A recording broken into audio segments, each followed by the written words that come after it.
बंधुगण आपणकर एही जीवन एवं परवर्ती जीवन पाई आपणकर साथी आपणकर दिन जेते अंधार हेउ आपणको उपरे जेते असुविधा आसु एही महिला आपणको केबे भी परित्याग करिवे नाही। से आपणक सहित कांध को कांध मिसाई तांकर अटल समर्थन प्रदान करिवे। तथापि आपणकर गोटिए छोट भूल अछि।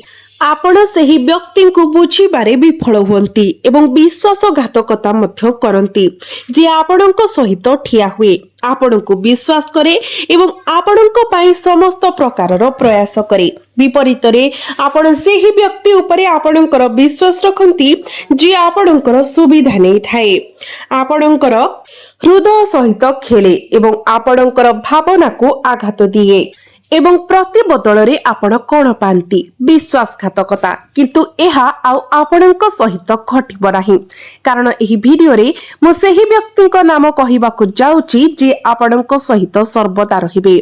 जदियो अन्य माने आपणको परित्याग करंती जदियो आपणकर निज परिवार सदस्य माने मुह फेराई नियंती एही महिला सर्वदा आपणक सहित रहिबे। आपणकर संपत्ति थाउ कि गोटे टंका मध्य न थाउ से सब बेले आपणक पाई रहिबे।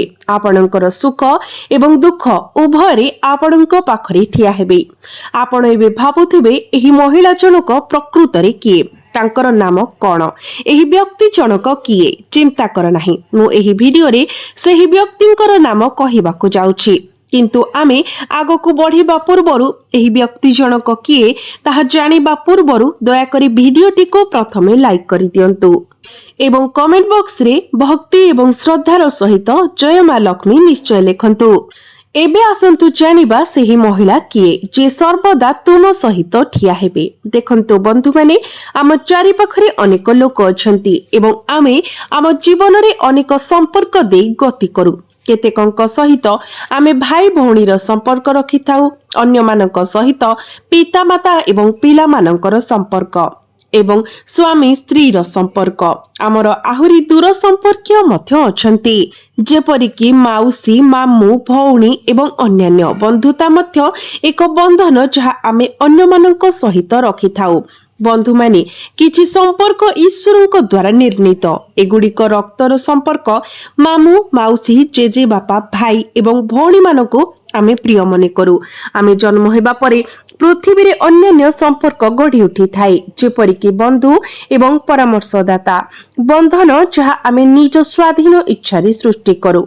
वर्तमान आमे केबे भी प्रकृत रे जानि परिबा नाही जे केउ संपर्क आम सहित रहिबो एवं केउटी आमको विश्वासघात करिबो कारण केतेक समय यह घटे जे आमर निकटतम लोक माने आमर निज रक्त एवं मांस जहाको आमे सबुठारु प्रिय मने करू से माने ही आमको निराश करंती। विपरीत भावरे एपरी समय आसे जेतेबेले आमे जेउ माननको सबुठारु कम आशा करू दूर परिचित किंबा संपूर्ण अपरिचित जहांको सहित पूर्वरु आमर कोनसी संपर्क नाही आमर विश्वास अर्जन करंती सेमानंकर सहायता प्रदान करंती एवं आमको साहाय्य करिबाको आसंती। कथाटी हेउची केतेबेले आमर निज परिवार आमको साहाय्य करिबारे विफल हुअंती जेतेबेले कि अपरिचित लोक माने साहाय्य करिबाको आगे आसंती। बंधु माने हुई तो आपण निज जीवन रे समान किछि अनुभव करिसेंती। आज मो परिचय प्रकाश करिबाको जाउछि सेही निर्दिष्ट व्यक्ति सेही महिला किंबा सेही पुरुषर नाम जे केबे भी आपणको परित्याग करिवे नाही आपणकर शेष निश्वास पर्यंत। तेणु चिंता करंतु नाही। आसंतु वीडियोर मुख्य अंश को आगको बढ़िबा। बंधुगण आपण आपणकर जीवन रे बहुत कम भल पाइबा पाइछंती आपण आपणक पक्षरु समस्त प्रकारर चेष्टा करंती आपण जहा सहित साक्षात करंती सेमानंक सहित भल संपर्क बचाय रखिबाकू चेष्टा करंती आपण संपूर्ण भावरे समर्पित यह काहाको आपणकर सम उत्सर्ग करिबा सहायता प्रदान करिबा आर्थिक सहायता प्रदान करिबा किंबा जेतेबेले काहाको कोनोसी कार्य करिबाकू पड़ी थाए सेतेबेले साहाय्य करिबा अंतर्भुक्त हेउ। आपण आपणकर आत्मीय एवं प्रियजन को खुशी देबा पाई आपणक शक्ति रे सब किछि करंती किंतु बदल रे आपण किछि भी पांती नाही। ବାସ୍ତବରେ ଯେତେବେଳେ ଆପଣଙ୍କର ଆବଶ୍ୟକତା ଥାଏ, ଯେତେବେଳେ ଆପଣଙ୍କୁ ସାହାଯ୍ୟ ଆବଶ୍ୟକ ହୁଏ, ଲୋକମାନେ ଆପଣଙ୍କ ପାଇଁ ଉପସ୍ଥିତ ହୁଅନ୍ତି ନାହିଁ। ଆପଣ ନିଜକୁ ଏକାକୀ ମନେ କରନ୍ତି, ଭାବନ୍ତି କେହି କେବେ ମୋ ସାହାଯ୍ୟ ପାଇଁ ଆସିବେ ନାହିଁ। ତଥାପି ଜଣେ ନିର୍ଦ୍ଦିଷ୍ଟ ବ୍ୟକ୍ତି ଅଛନ୍ତି ଯିଏ ନିଃସନ୍ଦେହରେ ଆପଣଙ୍କ ପାଇଁ ସେଠାରେ ରହିବେ। ଯଦିଓ ସମଗ୍ର ବିଶ୍ୱ ଆପଣଙ୍କ ଠାରୁ ମୁହଁ ଫେରାଇ ନିଏ, ଏହି ଜଣେ ବ୍ୟକ୍ତି ନିଶ୍ଚିତ ଭାବରେ ଆପଣଙ୍କର ସାହାଯ୍ୟ କରିବା ପାଇଁ ଆସିବେ। ଏହି ବ୍ୟକ୍ତି କିଏ? ଭଲ ଭାବରେ ଶୁଣନ୍ତୁ। ଆମେ ଭବିଷ୍ୟତ ପାଇଁ ବହୁତ ଆଶା ରଖିଛୁ। ଆମେ ଆଗାମୀ ଦିନରେ ବହୁତ କିଛି ହାସଲ କରିବାର ଆକାଂକ୍ଷା କରୁଛୁ। ଆମର ମନ ସ୍ୱପ୍ନ ଏବଂ ମହତ୍ୱାକାଂକ୍ଷାରେ ପରିପୂର୍ଣ୍ଣ। ମୁଁ ଏହା କରିବି, ମୁଁ ତାହା ହାସଲ କରିବିର ଚିନ୍ତାଧାରା। ଏଠାରେ କେହି କଠିନ ପରିଶ୍ରମ କରିବାକୁ ସଂକଳ୍ପ ନେଇପାରନ୍ତି, କିନ୍ତୁ ସମୟ ବିତିବା ସହିତ ଆମର ଯୋଜନା ପ୍ରାୟତଃ ପଥଭ୍ରଷ୍ଟ ହୋଇଯାଏ ଏବଂ ଆମର ସ୍ୱପ୍ନ ଭାଙ୍ଗିଯାଏ। ଆମେ କ୍ୱଚିତ୍ ଠିକ୍ ତାହା ପାଇଥାଉ ଯାହା ଆମେ ଆମ ମନରେ କଳ୍ପନା କରିଥିଲୁ କିମ୍ବା ଯତ୍ନର ସହିତ ଯୋଜନା କରିଥିଲୁ। ତେଣୁ ସବୁଠାରୁ ମୌଳିକ ଏବଂ ଗୁରୁତ୍ୱପୂର୍ଣ୍ଣ କଥା ହେଉଛି ଏହା, ବହୁତ ଆଗକୁ ଚିନ୍ତା କର ନାହିଁ।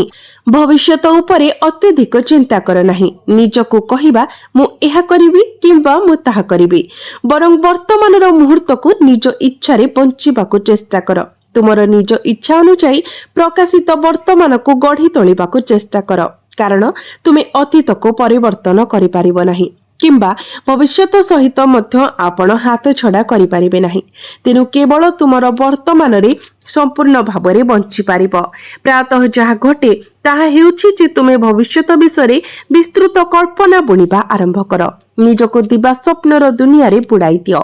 ତୁମେ ତୁମର ଚାରିପାଖରେ ଥିବା ଲୋକଙ୍କ ଉପରେ ବିଶ୍ୱାସ ରଖିବା ଆରମ୍ଭ କର। ଘୋଷଣା କର, ଗୋଟିଏ ଦିନ ମୁଁ ଏହା ହାସଲ କରିବି କିମ୍ବା ମୁଁ ତାହା ହାସଲ କରିବି। ଆପଣ ଆପଣଙ୍କର ଉଦ୍ଦେଶ୍ୟ ପ୍ରକାଶ କରିଦିଅନ୍ତି। ଏହା କହି ମୁଁ ଏଠାରେ ଏତେ ଟଙ୍କା ବିନିଯୋଗ କରିବାକୁ ଯାଉଛି କିମ୍ବା ମୁଁ ଏହି ନିର୍ଦ୍ଦିଷ୍ଟ ବ୍ୟବସାୟ ଆରମ୍ଭ କରିବାକୁ ଯୋଜନା କରୁଛି, କିମ୍ବା ଆପଣ ଯେଉଁ ଅନ୍ୟ ବ୍ୟକ୍ତିଗତ ଗୁପ୍ତ କଥା ନିଜ ମନ ଭିତରେ ରଖିଛନ୍ତି। ଆପଣ ଅଜାଣତରେ ଏପରି ଜଣେ ବ୍ୟକ୍ତିଙ୍କୁ ବିଶ୍ୱାସ କରିଛନ୍ତି ଯିଏ ଗଭୀର ଭାବରେ ଆପଣଙ୍କୁ ଜୀବନରେ ସଫଳ ହେବାକୁ ଦେଖିବାକୁ ଆଦୌ ଇଚ୍ଛା କରେ ନାହିଁ। ଆପଣ ଆପଣଙ୍କର ଗୁପ୍ତ କଥା ଭୁଲ ବ୍ୟକ୍ତିଙ୍କୁ କହିଦିଅନ୍ତି। ତାଙ୍କ ପାଖରେ ଏପରି ସୂଚନା ଅଛି ଯାହା ସେ ସାର୍ବଜନୀନ କରିପାରିବେ ଆପଣଙ୍କର ପତନ ଆଣିବା ପାଇଁ। ସେ ଯେକୌଣସି କାମ କରିବାକୁ ସକ୍ଷମ।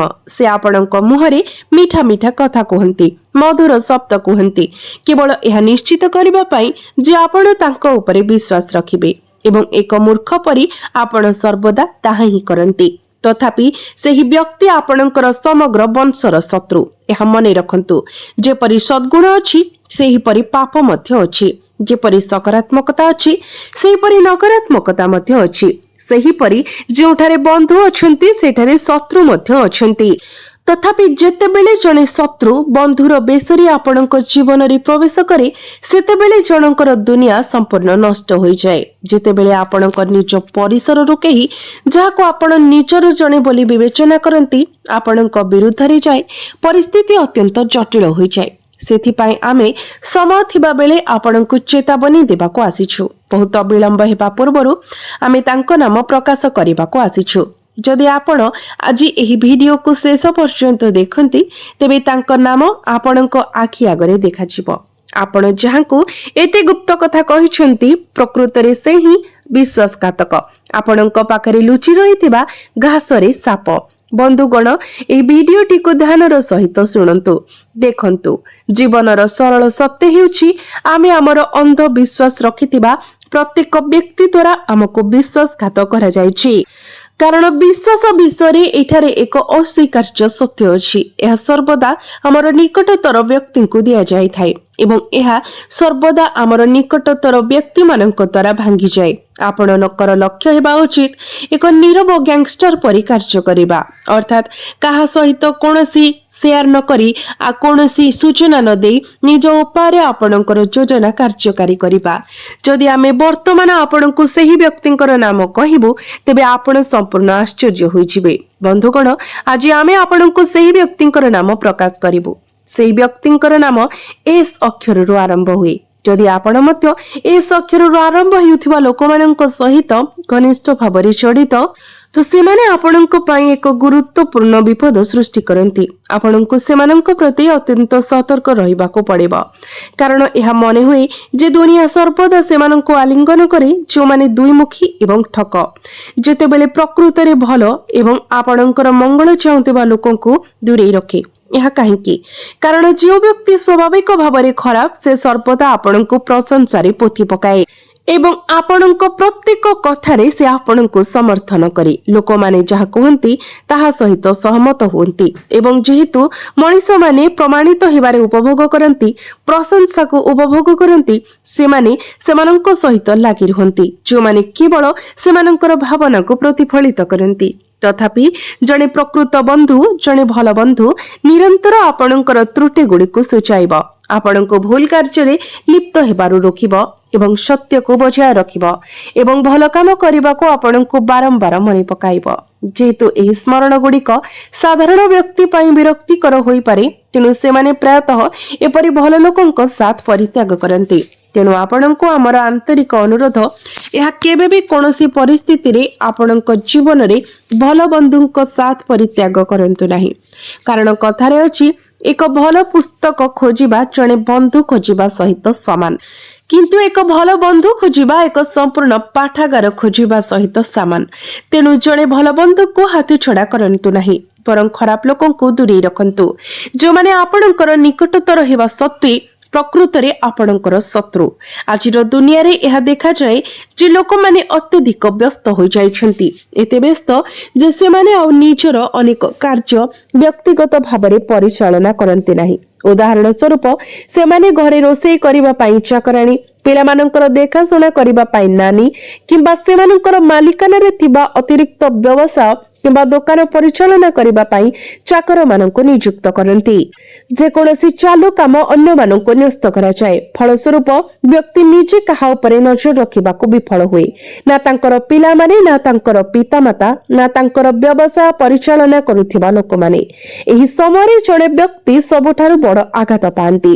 ଏଠାରେ ହିଁ ଶେଷ ବିଶ୍ୱାସଘାତ ଘଟେ। ଦେଖନ୍ତୁ, ଯେକୌଣସି ଉପାୟରେ ଆପଣଙ୍କର କାମକୁ ବିସ୍ତାର କରନ୍ତୁ, କାରଣ ଏହି ଅତିରିକ୍ତ ଆୟର ଉତ୍ସ ଗୁଡ଼ିକ ଆପଣଙ୍କୁ ମହାନତା ଆଡ଼କୁ ଉନ୍ନୀତ କରିବେ। କିନ୍ତୁ ଏହି ପ୍ରକ୍ରିୟାରେ ଅନ୍ୟମାନଙ୍କ ଉପରେ ଅତ୍ୟଧିକ ବିଶ୍ୱାସ ରଖନ୍ତୁ ନାହିଁ। ଏହା ସମ୍ପୂର୍ଣ୍ଣ ସମ୍ଭବ ଯେ ଆପଣ ଆପଣଙ୍କ ଘର ଭିତରେ ଯେଉଁ ବ୍ୟକ୍ତିମାନଙ୍କୁ ଆଶ୍ରୟ ଦେଇଛନ୍ତି ସେମାନେ ଶେଷରେ ଆପଣଙ୍କ ସମ୍ପୂର୍ଣ୍ଣ ଧ୍ୱଂସର କାରିଗରୀ ହୋଇପାରନ୍ତି। ସେହି ସେବକ ଯାହାଙ୍କ ଉପରେ ଆପଣ ଅନ୍ଧବିଶ୍ୱାସ ରଖିଛନ୍ତି ଏବଂ ଯାହାଙ୍କ ଉପରେ ଆପଣ ଆପଣଙ୍କର ବ୍ୟବସାୟ ନ୍ୟସ୍ତ କରିଛନ୍ତି, ସେ ଆପଣଙ୍କର ପିଠିରେ ଏକ ଧାରୁଆ ଛୁରୀ ଭୁଷି ଦେବା ପାଇଁ ସକ୍ଷମ ହୋଇପାରନ୍ତି। ଏହା ଠିକ୍ ସେହିପରି ହୁଏ। ଆମେ ଯାହାକୁ ବିଶ୍ୱାସ କରିବାକୁ ବାଛୁ ଶେଷରେ ସେମାନଙ୍କର ପ୍ରକୃତ ରଙ୍ଗ ପ୍ରକାଶ କରେ। ତେଣୁ ଆପଣଙ୍କ ପାଇଁ ଆମର ଏକମାତ୍ର ବାର୍ତ୍ତା ହେଉଛି କେବେ ବି ଲୋକଙ୍କ ଉପରେ ଅନ୍ଧ ଭଳି ଅତ୍ୟଧିକ ବିଶ୍ୱାସ ରଖନ୍ତୁ ନାହିଁ, କାରଣ ପ୍ରାୟତଃ ନିଜ ପରିବାର ହିଁ ସବୁଠାରୁ ମାରାତ୍ମକ ଆଘାତ ଦିଅନ୍ତି। ଏକ ଆଘାତ ଏତେ ମାରାତ୍ମକ ଯେ ପୀଡ଼ିତ ବ୍ୟକ୍ତି ପାଣି ମାଗିବା ପାଇଁ ମଧ୍ୟ ଅଧିକ ସମୟ ବଞ୍ଚିପାରେ ନାହିଁ। ଆପଣଙ୍କ ଚାକିରିରେ ପଦୋନ୍ନତିର ସମ୍ଭାବନା ଅଛି, କିନ୍ତୁ ଏହା ସହିତ ସ୍ଥାନ ପରିବର୍ତ୍ତନ ହୋଇପାରେ। ତେଣୁ ଏହି ବିଷୟରେ କିଛିଟା ସତର୍କ ରୁହନ୍ତୁ। ଯାନବାହନ ଚଳାଇବା ବେଳେ ଆପଣ ଅତିରିକ୍ତ ସତର୍କ ରୁହନ୍ତୁ। ଆପଣଙ୍କର ପ୍ରାଥମିକ ଉଦ୍ଦେଶ୍ୟ ହେବା ଉଚିତ ଯେ ଜିନିଷ ଗୁଡ଼ିକୁ ହୃଦୟକୁ ନେବାରୁ ଦୂରେଇ ରହିବା।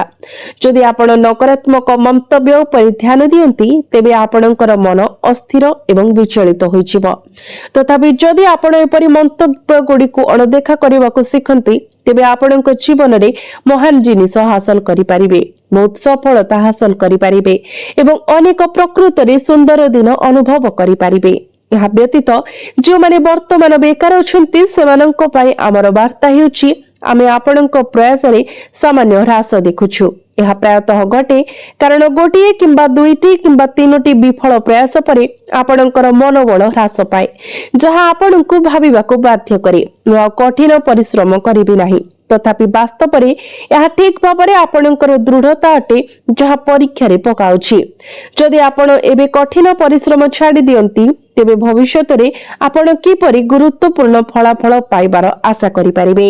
सफलता हासिल करबा परे ही आपण एही संघर्षर दिन गुडी को स्नेहपूर्ण भावरे चाहिबे।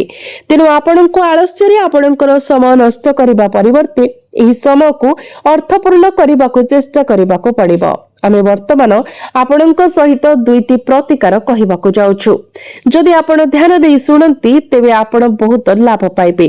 प्रथम प्रतिकार हेउछि एक दिन जाकि सोमवार अटे, कारण यह देवता मानकर देवता भगवान महादेवंक पाई उत्सर्गीकृत। जे मानकर मनोबल कमी रहुछि, निजर आपण ठीक डिसिजन नहीं पारुनांती, तो आपण प्रत्येक दिन प्रदोष काल समय अर्थात संध्या 6टा रु 7:30 मध्य आपण शिव मंदिर परिदर्शन करबा उचित। आपण शुद्ध देशी घिओरे पूर्ण एक दीप धरी मंदिर को जांतु एवं सेथिरे अल्प परिमाणर कला राशि पकांतु। तापरे भगवान शिव को प्रणाम करी ओम नमः शिवा मंत्र 3 थर जप करंतु। तापरे आपण शिवलिंग पाखरे दीप जलांतु। याकु जलाइबा पूर्वरु आपण आपणक सहित आनिथिबा घिओर पूर्ण दीपरे सेई कला तेलरु किछि मिसाइबा उचित। यह एक अत्यंत शक्तिशाली प्रतिकार। याकु आपण निश्चित भावरे पालन करंतु। आपण निजे ही यार लाभ अनुभव करिवे। वर्तमान परवर्ती प्रतिकार हेउछि बेलपत्र। बेलपत्र साधारणतः आम परिवेश रे मिलिबा बहुत सहज। आपणको केवल आपणक पाखरे थिबा जे कोनोसी परिमाणर बेलपत्र नेबाको पड़िबो। 7टी हेउ 11टी हेउ किंबा 108टी हेउ सेगुडिको भल भाबरे धोई चंदन व्यवहार करी प्रत्येकटी रे भगवान श्रीरामंकर नाम लेखंतु। तापरे गोटिए परे गोटिए सेई पत्र को आपण शिवलिंग उपरे अर्पण करंतु एवं निजर निर्दिष्ट इच्छा प्रकाश करंतु। आपणकर मनोस्कामना खूब शीघ्र पूर्ण हेबो। तेबे आपण निश्चित करिनेबा उचित जे आपण जेमिति कोनोसी त्रुटि किंबा भूल काम न करंती। विशेष करी जेमिति आपण कहार भावना को आघात न दियंती, कहार सच्चोटता भावना को आघात न दियंती किंबा कहार आत्मा को जंत्रणा न दियंती। एहा व्यतीत आपण एहा मध्य निश्चित करिबा उचित जेमिति आपण अन्य मानक दृष्टि रे निंदित न होंती। विगत दिन को विदाय दियंतु। अतीतरी जहा घटी थिला ताहा होई कला। जदि आपण भावंती जे ईश्वर आपणक उपरि जेतिकी दान करिसेंती ताहा अपेक्षा अन्य काहाको अधिक दैछंती, तेबे मने रखंतु जे प्रत्येक सेमानकर भाग्य रे जे लेखा जाईछि ताहा ही पांती। सेमानकर प्रारब्ध कर्म फल अनुसार सेमानकर भाग्य रे सही परिमाण रे लेखा जाईछि। तेनु आपण जहा आपणक पाई धार्य होईछि, आपण जो कर्म करिथिले पूर्व जन्म रे आपणकर प्रारब्ध जहा रहिछि वर्तमान आपण ताहा ही पाउछंती। तेनु आपण अतीत को न बदलाई पारिले मध्य आपण वर्तमान को बदलाई पारिबे। आपण जदि वर्तमान रो कर्म ठीक रखंती तेबे आपणकर भविष्यत आपणक पाई सुखमय साब्यस्त हेबो। जेतेबेले आपण निज ठारू कम भाग्यवान लोकन को देखंती लक्ष्य करंतु जे सेमानंको पाखरे आपणंको पाखरे थिबा मौलिक जिनिसर मध्य अभाव अछि। सेतेबेले आपण प्रकृत रे एही विषय रे एक उपयुक्त दृष्टिकोण पाई परिबे। एही कथा को दृढ़ भाबरे मने रखंतु। कोनोसी परिस्थिति रे छात्र छात्री माने सेमानकर पाठ पढ़ारू निजर ध्यान को हटिबाको देबा उचित नुहे। एही समय खराब संगति रे पड़िबार एक स्पष्ट संभावना देखा जाउछि। आमर भविष्यवाणी सूचाई दिए जे भू लोकंक सहित मिसिबा आपणक जीवन रे गुरुत्वपूर्ण अशांति एवं असुविधा सृष्टि करि पारे। व्यवसाय क्षेत्र रे हठात लाभ पाई सुयोग आसी पारे।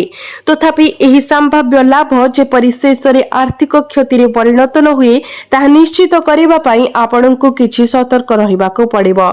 किछि व्यक्ति आपणक उपरे कड़ा नजर रखुछंती। गुप्त शत्रु मानक ठारू सतर्क रुहंतु, कारण से माने आपणकर योजना गुडी लीक किंबा नष्ट करबाको चेष्टा करि पारंती।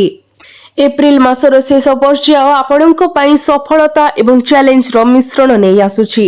हठात किछि असुविधा देखा दे पारे एवं जेपरि आपण से गुडी को समाधान करिबा पाई आपणकर अभिज्ञता को व्यवहार करंती, सेहि परे आपणकर जीवन साथींकर स्वास्थ्य आहुरी खराब होई पारे। एही समय मध्यरे किछि परिमाण रे सतर्कता अवलंबन करंतु। एबे एही समस्त घटना गुडीकर चूड़ांत परिणाम कोन हेबो? केतेक समय रे प्रायतः एपरि हुए जे परिस्थिति परिस्थिति जड़े व्यक्ति को अत्यधिक चापरे पकाई थाए। एपरि मुहूर्त रे आपणको तुरंत मंदिर रे जाई किछि समय बसिबा उचित। जदि पाखरे कोनोसी मंदिर अछि तेबे केवल बसी शांतिपूर्ण परिवेश रे निजको बोड़ाई दियंतु। आपण बहुत सांत्वना पाइबे एवं आपण निश्चित भावरे भविष्यत रे आसुथिबा असुविधा गुडी को दूर करिवार एक पथ खोजी पाइबे। जदि आपण सरकारी क्षेत्र रे चाकरी करूछंती एवं यह समस्त सरकारी अधिकारी प्रযোज्य दया करी ध्यान दियंतु। आपणकर वरिष्ठ अधिकारी माने आपणको उपरे कड़ा नजर रखुछंती। किछि निष्पत्ति संपर्क रे मतभेद सृष्टि होई पारे, तेणु किछि परिमाण रे सतर्कता अवलंबन करंतु। छात्र मानक सम प्रति सचेतन रहिबा उचित। कार्यभार भारी थिबा बेले समय कम थिबा वास्तवता को भूलंतु नहीं। आमे प्रायतः निजको कहि थाउ मो काली पढ़िबी किंबा मो परदिन पढ़िबी, किंतु जो माने विलंब करिवार प्रवृत्ति रखंती से माने केबे भी जीवन रे प्रकृत रे अग्रगति करि पारिबे नहीं। सर्वदा एही गोटिए कथा मने रखंतु, जेपरि गोटिए गछ पुराना पत्र झाड़ी न देई नूतन पत्र फुटाई पारे नहीं, सेही परि जीवन रे भल दिन संघर्ष समस्यार सम्मुखीन एवं चैलेंज को परास्त न करी आसीब नहीं। जदि आपण वर्तमान तीव्र संघर्षर समय सह्य करूछंती तेबे आपणकर एकमात्र ध्यान एही चिंताधारा उपरे रहिबा उचित। मोर भल दिन शेषरे निकटतर हेउछि। परमेश्वर निश्चित भावरे मो जीवन रे किछि आश्चर्यजनक जिनिस आनिबे। एहा व्यतीत आपण अनुभव करुथिबे जे कोनोसी आर्थिक अभाव मध्य एही समय मध्यरे समाधान होइछिबो। जदि अभाव संपूर्ण भावरे दूर होई नाही, तथापि अर्थ अभाव जोगु आपणकर कोनोसी गुरुत्वपूर्ण कार्य अटकी रहिबो नाही। जदि आमे ईश्वरंकर प्रकृत भक्त तेबे से निश्चित करंती जे आमर समस्त प्रयास सफलतार सहित समाप्त हेउछि। एक सत्य जहा आमे बारंबार देखिछु। तेणु जदि कोनोसी आर्थिक आवश्यकता उपुछे एवं वर्तमान आपणक पाखरे पांठी नाही, तेबे कोनोसी स्थानरु एक समाधान निश्चित भावरे साकार हेबो। यह प्रकृत रे एक आश्चर्यजनक आशीर्वाद। ईश्वरंकर कृपा आपणक सहित अछि। आपणकर ससुर घर लोकंक सहित आपणकर संपर्क खराब न हेबा पई आपणको केवल सतर्क रहिबाको पड़िबो। आपणक कथारे नम्रता एवं आपणक आचरण रे सौजन्यता बजाय रखिबा अत्यंत जरूरी। छात्र माने सेमानकर कठिन परिश्रमर फल पाइबाको जाउछंती एवं प्रेम संपर्क रे थिबा लोक माने सेमानकर साथींक सहित गुणात्मक समय बिताइबा पई सुजोग पाइबे। एही सुजोग गुडी को आपणक हातरु खसी जिबाको दियंतु नाही। तथापि आपणकर भाग्य प्रकृत रे चमकदार हेबा पई आपणको निजको प्रयास करिबाको पड़िबो। आपणको व्यक्तिगत भावरे आपणक रास्ता रे आसुथिबा प्रतिबंधक गुडी को मुकाबिला करिबाको पड़िबो एवं ताहाको दूर करिबाको पड़िबो। केवल सेतेबेले आपण जणे प्रकृत सफल व्यक्ति भावरे उभा होई पारिबे। या सहित जेतेबेले आपण विभिन्न योजना एवं प्रकल्प गुडी को कार्यकारी करिबा पई काम करंती, आपण आपणकर सहकर्मी एवं सहयोगी मानक ठारू उत्कृष्ट समर्थन पाइबे। शेषरे जदि कोर्ट रे जमी एवं संपत्ति रो क्रय किंबा विक्रय किंबा अन्य कोनोसी मूर्ति संपत्ति संपर्क रे कोनोसी विचाराधीन आईनगत कार्य अछि, तेबे एही समय आपणकर सपक्ष रे एक राय मिली पारे। प्रत्येक निष्पत्ति शुभेच्छुक सहित परामर्श करी नियाजिबा उचित। यह व्यतीत जो बंधु एवं प्रियजन माने दीर्घ दिन धरी विवाहर आनंद अनुभव करने को इच्छा करुछंती, सेमानंको पाई शेषरे शुभ खबर आसीछि। भगवान भोलानाथ सेमानंको प्रार्थनार उत्तर मध्य देबे। जदि आपण मध्य घर जलपात्र नहीं शिवलिंग रे अर्पण करंती एवं दैनंदिन आपण शिवलिंग रे जलाभिषेक करंती, तेबे आपणकर प्रयास सफल हेबा एवं आपणकर हृदयर इच्छा पूर्ण हेबा निश्चित। वर्तमान यह सत्य जे छोट छोट असुविधा अनिवार्य भावरे जीवन रे लागि रही थाए। केवल सुख खोजिबार आपणकर एक असहाय अभ्यास अछि, तथापि जीवन केवल सुख रे धारण करिबा संभव नुहे। जेपरी केवल दुख रे धारण करिबा असंभव, सुख एवं दुख एक तराजूर दुईटी पात्र परे सर्वदा संतुलनर अवस्था बजाय रखे। केबे भी दुखर आधिक्य हेबे नाही किंबा केबे भी सुखर आधिक्य हेबो नाही एवं यह जीवनर मौलिक नियम। कारण अत्यधिक खुशी जणे व्यक्ति को अहंकार आड़कू नहीं पारे, जेपरी अत्यधिक दुख जणे व्यक्ति को गभीर अवसाद आड़कू नहीं पारे। तेणु ईश्वरीय व्यक्ति ठीक भाବରେ जानନ୍ତି जे कौन करबाको पड़िबो एवं काहा पई जेकोसी मुहूर्त रे आपणको चिंता करिवार आवश्यकता नहीं। आपणकर एकमात्र कार्य हेउची जीवन पथरे स्थिर रहिबा एवं आगको बढ़िबा। आपण कल्पना करिथिबा समस्त कार्य समय सीमार समाप्त हेब, जहाँ आपणको सक्षम करिब। आपणक भितरे उत्साहर एक विरटा उष्णता अनुभव करिवे। जेकोसी प्रकल्प किंबा कार्य योजना समाप्त करिबारे आपण आपणकर सहकर्मीकर पूर्ण सहयोग आशा करि परिबे। बहु प्रतीक्षित जिनिसर क्रय आपणक घरे एक आनंददायक परिवेश सृष्टि